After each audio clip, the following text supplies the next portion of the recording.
Hi hello नमस्कार, स्वागत आहे तुमचं माझ्या यूट्यूब चॅनलमध्ये। आज मी बनवणार आहे आळूवडी। आता बघा पावसाळा चालू आहे तर असे तळणीचे पदार्थ खावेसे वाटतात, तर त्यासाठीच आज मी आळूवडी बनवणार आहे आणि ती अगदी कुरकुरीत आणि तळताना त्याचे तुकडेही पडणार नाहीत। त्यासाठी सुद्धा काही टिप्स सांगितल्या आहेत, त्यामुळे आपला व्हिडिओ शेवटपर्यंत बघा। चला तर मग आपण रेसिपीला सुरुवात करूया। त्यासाठी इथे मी 10 ते 15 अळूची पानं घेतली आहेत। पानांचा देठ कट करून त्यावरील शिरा अशा प्रकारे काढून घ्यायचे आहेत आणि पानं स्वच्छ धुवून घ्यायची आहेत। त्यासाठी लागणारं साहित्य मी घेतलं आहे। बेसन घेतलं आहे, कोथिंबीर, हिरवी मिरची आणि लसूण, त्याचबरोबर लिंबू घेतला आहे। लिंबाऐवजी तुम्ही चिंचसुद्धा घेऊ शकता।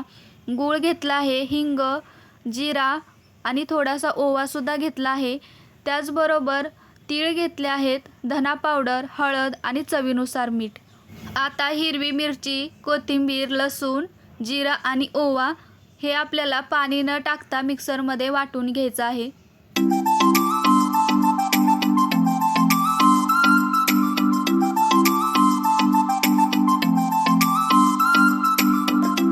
अळूवडी बनवण्यासाठी मी 2 वाट्या बेसन घेतलं आहे आणि आपण जे मिक्सरला वाटण करून घेतलं होतं ते सुद्धा यामध्ये टाकायचं आहे। मीठ सुद्धा मी वाटतानाच टाकलं होतं, त्यामुळे मी आता टाकणार नाही। त्याचबरोबर हिंग, हळद, धना पावडर आणि तीळ सुद्धा यामध्ये टाकायचे आहेत आणि लिंबाचा रस। आता इथे लिंबाच्या रसाऐवजी तुम्ही चिंच सुद्धा वापरू शकता। जो गुळाचा खडा घेतला होता तो मी बारीक करून घेतला आहे अशा प्रकारे, तो सुद्धा आपल्याला यामध्ये टाकायचा आहे आणि हे सर्व व्यवस्थित मिक्स करून घ्यायचं आहे।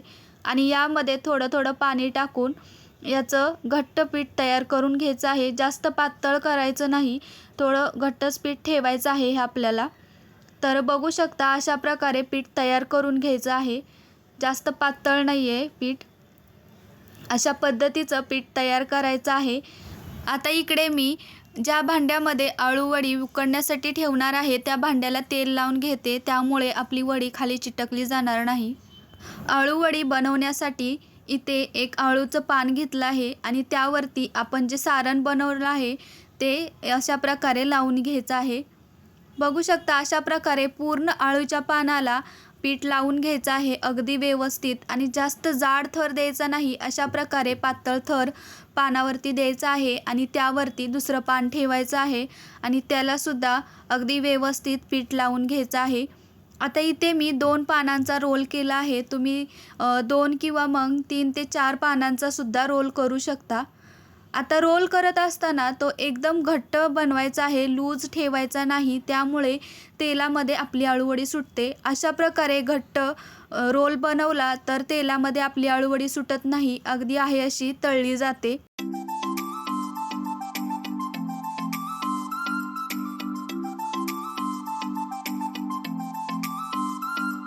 आता एवढी लांब वडी यामध्ये बसणार नाही, त्यामुळे मी इथे कट करून घेतले आहे। इथे मी पॅनमध्ये पाणी ठेवलं आहे, यामध्येच भांडं ठेवून वड्या मी उकडून घेणार आहे। तर बघू शकता अशा प्रकारे आपली सर्व पाने भरून झाली आहेत आणि आता आपण ह्या वड्या उकडण्यासाठी ठेवून देऊया। अशा प्रकारे पॅनमध्ये पाणी ठेवलं आहे आणि त्यामध्ये हे भांडं ठेवलं आहे। एक अर्ध्या पाऊण तासानंतर आपल्या वड्या अगदी व्यवस्थित शिजल्या जातात। तर बघू शकता अशा प्रकारे आपल्या वड्या शिजल्या आहेत। आता ह्या थंड होऊ द्यायच्या आणि मगच कट करायच्या आहेत। तुम्ही जर गरममध्ये कट केल्या आणि तळल्या तर त्याचे तुकडे होऊ शकतात, त्यामुळे अगदी व्यवस्थित थंड झाल्यानंतरच आपण ह्या वड्या कट करून तळून घ्यायच्या आहेत।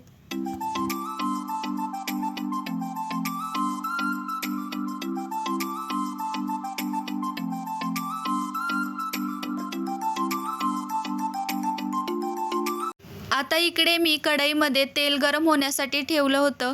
तेल अगदी व्यवस्थित गरम झाल्यानंतर यामध्ये अशा प्रकारे एक एक आळूवडी सोडायची आहे आणि मीडियम गॅसवरती ती कुरकुरीत होईपर्यंत तळून घ्यायची आहे।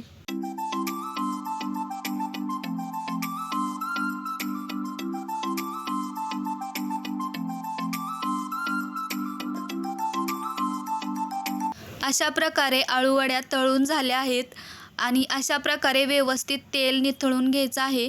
यामध्ये तेल अजिबात राहत नाही, कारण आपण जे पीठ तयार केलं होतं ते थोडं घट्ट तयार केलं होतं.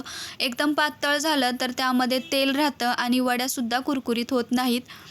तर बघू शकता अशा प्रकारे अगदी दोन्ही साईडनी खरपूस अशा वड्या भाजल्या आहेत आणि अगदी छान असे त्याचे लेयरसुद्धा तयार झाले आहेत आणि एकदम कुरकुरीत वड्या झाल्या आहेत. तुम्हीसुद्धा ही अळूवडीची झटपट रेसिपी नक्की ट्राय करा आणि व्हिडिओ आवडला असेल तर व्हिडिओला लाईक करा, शेअर करा आणि आपल्या चॅनलला सबस्क्राईब करा.